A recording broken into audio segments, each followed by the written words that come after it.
Saket Gokhale. Sir, thank you very much. Let me express gratitude to the Honorable Minister for the fact that India has always, and previous governments, that India has always been a supporter of a two-state solution in Israel and Palestine, and for the aid that is being sent by the Indian government. Sir, because the question pertains to India's position on Palestine, I have two very specific questions on which I would like to know the government of India's position. Number one, the Honorable Minister just said that we've been providing $5 million of aid to the UNRWA. The UNRWA has now been banned by the Israeli government. So what mechanism, what is our position on UNRWA being banned, and how are we sending aid? And the second point on which I want to know the position is that India has traditionally always, including this government, supported a two-state solution. In the United Nations, we abstained on a resolution against Israeli illegal settlements in the West Bank. What is India's position on the illegal settlements made by Israel in the West Bank and Palestine, sir? Before the Honorable Minister responds, the little I gathered in diplomacy, if you win a battle by argument, you lose it. Honorable Minister. Thank you, sir.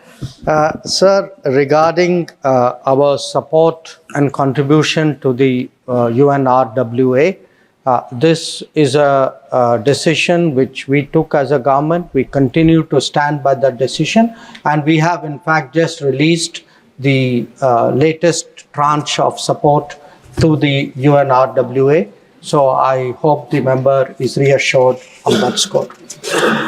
Regarding the two-state solution, we support a two-state solution, and we have been public and unambiguous about that.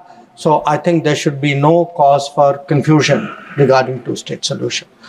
Regarding, sir, resolutions, both what the honorable member asked and what the previous honorable member also asked.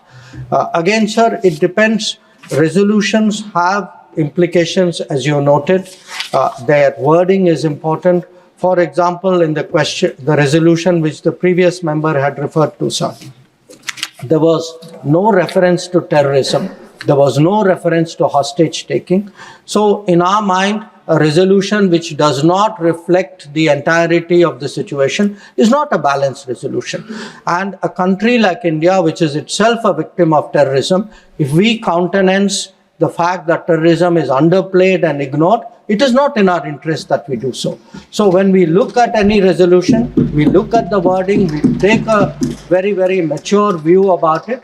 And I want to say, as a matter of principle, we, sir, condemn terrorism, we condemn hostage taking.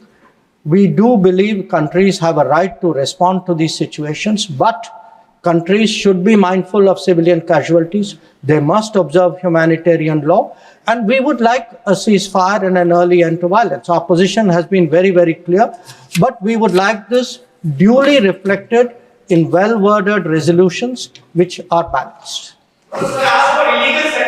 Question. Last supplementary, Dr. John Brittas.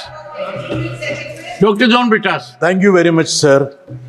Sir, the Honorable Minister has got extensive experience and expertise. He is hands-on all these issues. I think no one disputes that. No one disputes. Okay, go ahead. So I would refer to the diplomatic facet of an issue, which I hope that Minister would sincerely respond to.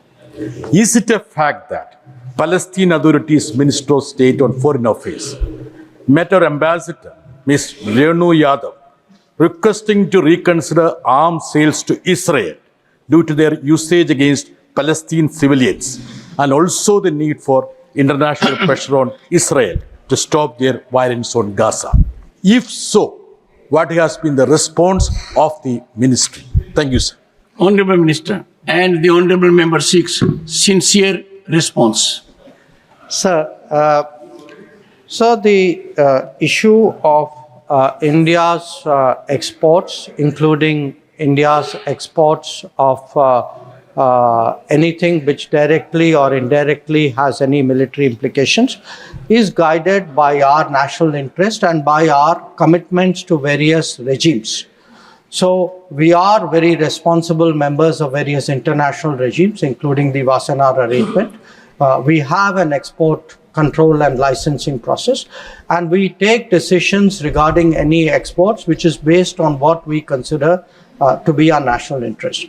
Where Israel is concerned, it is a country with which we have a strong record of cooperation in national security. It is also a country that has stood by us at different moments when our national security was under threat. So when we take any decision, we will bear in mind, obviously, the larger circumstances, but we will definitely be driven by our national interest in this matter. Stay ahead with our cutting-edge news app. Instantly access the latest shorts in just 1 minute and breaking news in just 50 words. Download now for a smarter, faster news experience.